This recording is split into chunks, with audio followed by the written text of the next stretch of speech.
انا زعلانه عليه قوي عشان ابننا ومربيينه بقاله 23 سنه ولا 24 سنه ماشي فيها، وازاي انه يمشي من غير ما يقول لنا ويغيب، وبعد ما يغيب ونزعل عليه وعمامه يدوروا عليه يقولوا ده في مستشفى، ورحنا صرفنا على اللي في المستشفى فلوس، صرفنا عليه 10,000 جنيه عشان يصحى، وفي الاخر مات.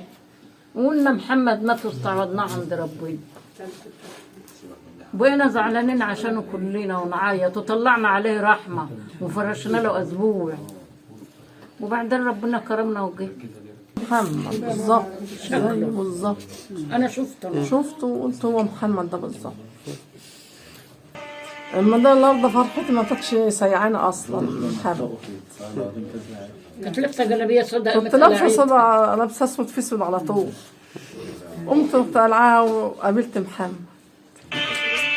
حد اللي على محمد قاطع في قلبي قوي. كرمنا اول حاجه ان احنا نقف جنب مسلم، ويمكن ربنا خلق يعني جات لنا القصه دهيت ان احنا ندور على ابننا ونروح ورا مسلم برضه موحد بالله، نقف جنبه في المستشفى ونعمل معاه اللازم، وان هو ابننا محمد.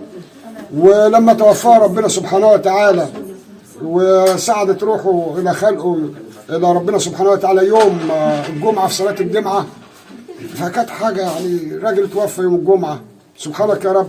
والناس بقت تجري معانا، رحنا جبناه وخلصنا الاجراءات، في ما فيش حاجات كده لا يعلمها الا الله سبحانه وتعالى بتخلص بسرعه ازاي ما تعرفش. وجبناه وجينا لقينا 3-4 بلاد احنا كره مستنيينا في عند الجامع، اللي في الجامع تحت واللي فوق واللي بره. دخلنا عشان نصلي والامام بيدعي له، واحنا طالعين بالخشبه بره، سبحانك يا رب ربنا كرمنا بالاطفال. هي اللي شالت محمد اللي هو متوفي. ما فيش راجل عارف يشيل من الاطفال من تحت الخشبه ومن حوالين الخشبه، يعني حوالي 50 حواليها ويجي 15 عيل تحت الخشبه، اطفال صغيره. والاطفال خدت الخشبه وجريت، مش بتجري يعني مشوا. احنا بقينا نجري كناس ورجاله، اقف يا ابني، انت واقف يا ابني، مين اللي يقف؟ بس كان في واحد شيخ شايل الداب، راجل بتاع ما نعرفوش، ولما دخلنا نحط الخشبه قدام المقبره ما لقيناهوش. وضع غريب. حاجه محمد ما اقدرش الا اقول لا اله الا الله محمد رسول الله. ربنا له في ذلك حكمه. ايه حكمتها؟ الستر. انه وقفنا جنب شاب فاقد الاهليه زي ما كان متأيد في المستشفى، ولما رحنا بقى ابننا احنا ماشي. اللي شفناه حاجه كده لا يعلمها الا الله سبحانه وتعالى. انا ما اقدرش افسر اللي حصل ده، ما اقدرش افسره، انا عقلي مش مستوعبه، بس خايف من ايه الله اعلم. انا خايف تعبان كلتنا.